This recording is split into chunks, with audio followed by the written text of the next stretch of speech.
এক ডাক্তার এক পাগলকে জিজ্ঞেস করলো, বলো তো তুমি পাগল হলে কি করে? তখন সেই লোকটি বলল, ডাক্তার সাহেব, পাগল কি আমি সাধে হইছি? আমি এক বিধবা মহিলাকে বিয়ে করেছিলাম, তার একটা যুবতী মেয়ে ছিল।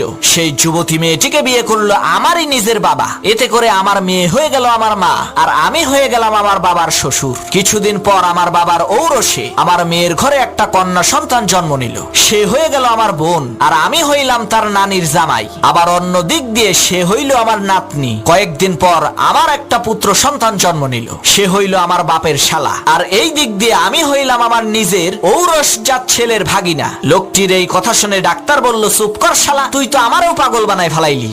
এক লোক খাবার খাচ্ছে, এমন সময় তার পিঠ চুলকাচ্ছে। সেই লোক তার স্ত্রীকে বলল, আমার পিঠটা একটু চুলকিয়ে দাও তো। লোকটির স্ত্রী তো আর জানে না পিঠের কোন জায়গায় চুলকাচ্ছে, তাই অনুমান করে পিঠের এক জায়গায় চুলকিয়ে দিচ্ছে। তখন সেই লোকটি তার স্ত্রীকে ধমক দিয়ে বলল, আরে তুমি ভুল জায়গায় চুলকিয়ে দিচ্ছ, আর একটু উপরে। তখন তার স্ত্রী আর একটু উপরে চুলকিয়ে দিল। তখন সেই লোকটি বলল, আরে না, আর একটু বাম পাশে। স্ত্রী যখন বাম পাশে চুলকিয়ে দিল, তখন তার স্বামী বলল, আরে ওইখানে না, আর একটু ডান পাশে। স্ত্রী যখন ডান পাশে চুলকিয়ে দিল, তখন লোকটি বলল, আরে আর একটু নিচে। এত কথা বলার পরেও স্ত্রীর হাত সঠিক জায়গায় যেয়ে চুলকাতে পারলো না। তখন সেই লোকটির স্ত্রী বলল, নিজের হাত দিয়ে চুলকাও, সঠিক জায়গায় চুলকাতে পারবে, অন্যের হাত কখনোই সঠিক জায়গায় পৌঁছাবে না। ঠিক একই ভাবে আল্লাহর কাছে কিছু চাইতে হলে নিজেই চাও। ভাড়া করা হুজুর দিয়ে চাওয়াইয়া কোনো লাভ নাই, সে তো আর জানে না তোমার চুলকানি, তোমার সমস্যা কোথায়।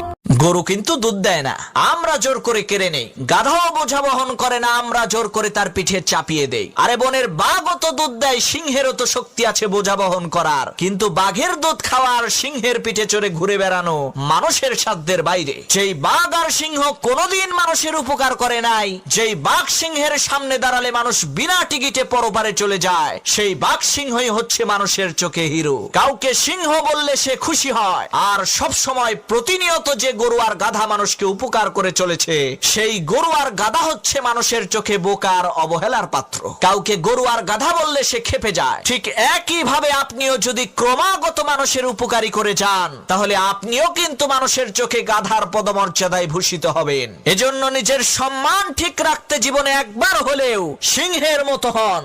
বিজ্ঞানীরা গবেষণা করার জন্য একটি পাত্রের মধ্যে পানি নিয়ে একটি ব্যাঙ ধরে সেই পানি ভর্তি পাত্রের মধ্যে ছেড়ে দিল। এরপর সেই পানিকে খুবই আস্তে আস্তে গরম করতে থাকলো, আর ব্যাঙটি তার শরীরের তাপমাত্রা বৃদ্ধি করে আস্তে আস্তে গরম হওয়া পানির মধ্যে নিজেকে খাপ খাইয়ে নেয়ার চেষ্টা করতে থাকলো। কিন্তু লাফ দিয়ে পানির মধ্য থেকে বের হলো না। এক পর্যায়ে সেই পানি গরম হতে হতে একেবারে ফুটন্ত পানিতে রূপান্তরিত হলো। ব্যাঙটি তখন লাফ দিয়ে পানি থেকে বের হয়ে যাওয়ার সিদ্ধান্ত নিল, কিন্তু ততক্ষণে অনেক দেরি হয়ে গেছে। তার হাত পা কাজ করা বন্ধ করে দিয়েছে। সঠিক সময়ে সঠিক সিদ্ধান্ত না নেয়ার কারণে ব্যাঙটি ফুটন্ত পানির মধ্যে সিদ্ধ হয়ে মারা গেল। এটাই হচ্ছে শয়তানের ধোঁকা দেওয়ার টেকনিক।